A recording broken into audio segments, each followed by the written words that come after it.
Local 4 News starts now with a breaking news alert. Now that breaking news is happening in the criminal case involving State Rep Joel Jones. He's now expected to plead guilty to a number of charges in court tomorrow.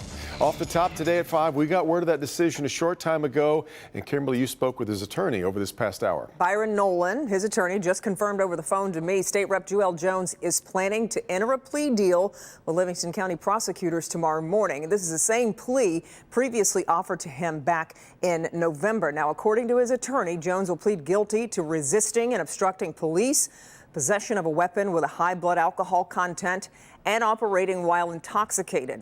He would also plead guilty to reckless driving and attempted escape from law enforcement. That last charge is the one dealing with that infamous handcuff key that Jones told me in a sit-down interview 2 weeks ago that he didn't know about. And the handcuff key, I just, why did you tape a handcuff key on your foot? So I'm not sure about all of that. I did see once I got out of jail these interviews and what the sheriff said that happened, but when I first got processed in, they didn't find the cuff key, and then the cuff key appeared later on. So you're saying you didn't tape a handcuff key to your foot? Well, I'm hoping that a lot of the facts come out during the case. Now, in exchange for this plea, a few of the charges will drop off his record. We'll be there in court tomorrow for that hearing. We'll have more tomorrow on Local 4 News. How about that turn of events today? All right, also here at 5, he had nowhere left to go. A chase ends with Southfield police pulling their guns and a cruiser in the side of a house. That chase started this morning after a shooting on the lodge and then hit high speeds until coming to an end in Detroit. Here's kind of how it all transpired. It started with reports of a shooting on the lodge right at the Southfield. The chase ended miles away in Detroit's University District with the cruiser, as we showed you, hitting the side of that building. Victor Williams picks up the story from there.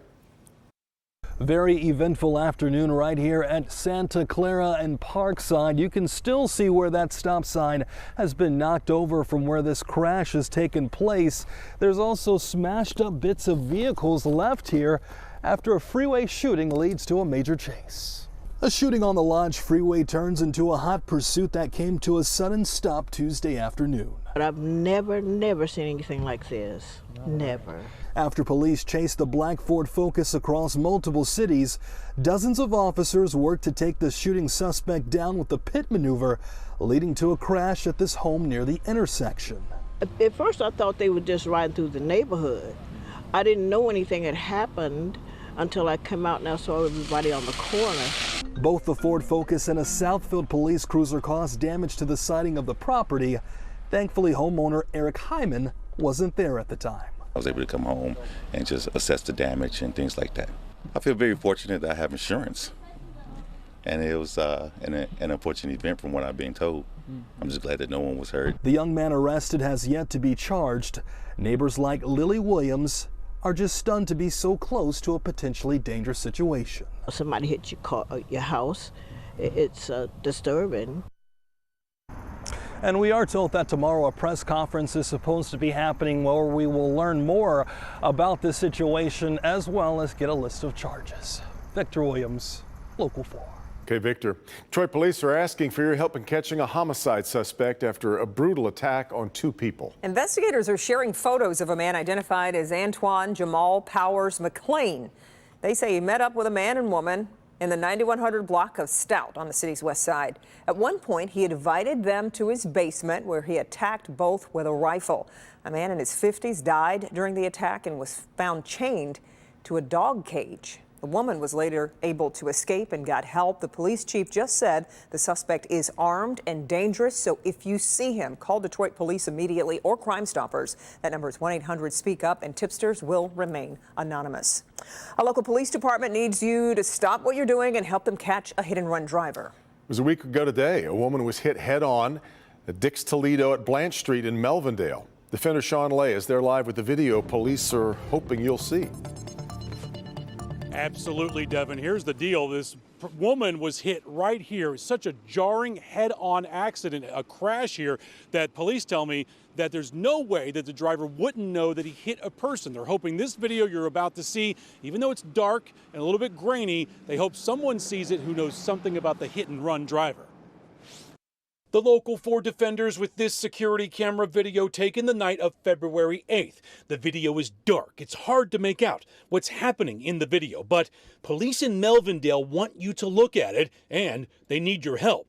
At 11:20 that night, a woman leaving the gas station at Dix-Toledo Highway and Blanche Street, police believe the woman didn't want to walk in the snow on the sidewalk. She began to walk in the street to cross to the motel she was staying at. Just then, the driver of an SUV hits the woman head on, sending her body rolling down the street. You can see the clerk at the gas station look outside. He says the impact sounded like a gunshot. The driver of the SUV never stopped. Taisha Blackwell lives across the street. You know what? I actually did hear about that. They said that she had got hit. Yeah. And then the driver? Just kept going. They said the driver just kept going. Melvindale police detectives believe that the SUV that hit the woman is a 2005 to 2012 Mercury Mariner SUV. It has a partial front bumper. It is light ice blue metallic or sport blue metallic. Blackwell is not surprised this happened on this stretch of Dix-Toledo. Like a racetrack. People use this like a racetrack, and you would think that they wouldn't, and the police is always up and down the street. We got an example of that type of Mercury that police have. We'll put it on our website. Click on Detroit.com. You can take more time to look at it, see if you know anything about the hit and run driver. The woman hit, rushed to the hospital, Devin. I'm told when she got there, she was not doing well at all, but doctors were able to save her life. She's expected to survive. If anyone knows anything about the hit and run driver, Melvindale police are asking you to please give them a call. Back to you. Hope the video helps. All right, Sean. Well, we're heading into the middle of the week with a bit of a warm-up on the horizon. That's right, and it's going to bring some rain and snow along with it, too. So let's get over to Andrew for an update. Hi, Andrew. Good afternoon to both of you. And yes, quite a wild ride with a mix of everything as we go over the next few days. Let's start with the here and now, shall we? It's cold out there, but we have some sunshine. Temperatures are in the 20s. We have pleasant weather for now, and temperatures remain in the 20s as we go through this evening. It's 24 over at the airport. Bundle up for wind chills that are in the teens. Make sure your skin is protected. Take a look at what happens to temperatures. By the time you join us later at 6, then at 11, temps remain in the 20s, but overnight, by dawn, they rise. Not fall, they rise to the low and middle 30s. After that, it is a big wild ride with rain that moves in, changing over to snow as we go through Thursday, and it even presents a flood potential. So a flood watch for Thursday because of rapid rain and snow and ice melt. I'll break all of this down, including snow totals by the end of Thursday, coming up. Tonight, the Russians say they are pulling troops back from the border with Ukraine, a positive sign amid fears an invasion could be imminent. That announcement comes as the U.S. continues to push for a diplomatic solution, even with more American troops headed to the region. Alice Barr following the latest from Washington. Alice? President Biden saying today we must give diplomacy every possible chance and stressing the U.S. does not seek conflict with Russia, but saying if we don't stand up for freedom today, we'll pay a higher price tomorrow. For the first time today, President Biden addressing the American people about the crisis in Ukraine. The United States is prepared no matter what happens. The president doubling down on diplomacy. As long as there is hope of diplomatic resolution that prevents the use of force and avoids incredible human suffering that would follow, we will pursue it. It comes amid a potential step back from the brink. Russian President Vladimir Putin said today his country is ready for more talks with the West as he met with German Chancellor Olaf Scholz. Putin announcing a partial withdrawal of some troops from Ukraine's borders, though that's a claim he's made before. So far, no satellite images corroborating a drawdown. The fact remains, right now, Russia has more than 150,000 troops encircling Ukraine and Belarus and along Ukraine's border. Defense Secretary Lloyd Austin traveling to Europe today to meet with NATO allies. While inside the White House, a group of experts has been gaming out responses to a range of scenarios, including an invasion.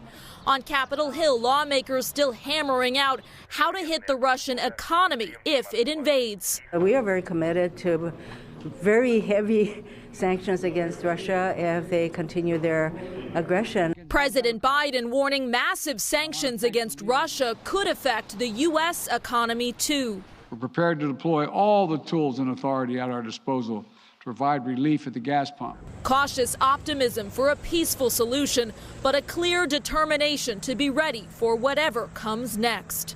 The Ukrainian Defense Ministry said today it was hit with a cyber attack, and U.S. officials are now monitoring for any sign of Russian involvement. Some experts believe cyber attacks could be a precursor to Russian military action. In Washington, Alice Barr, Local 4.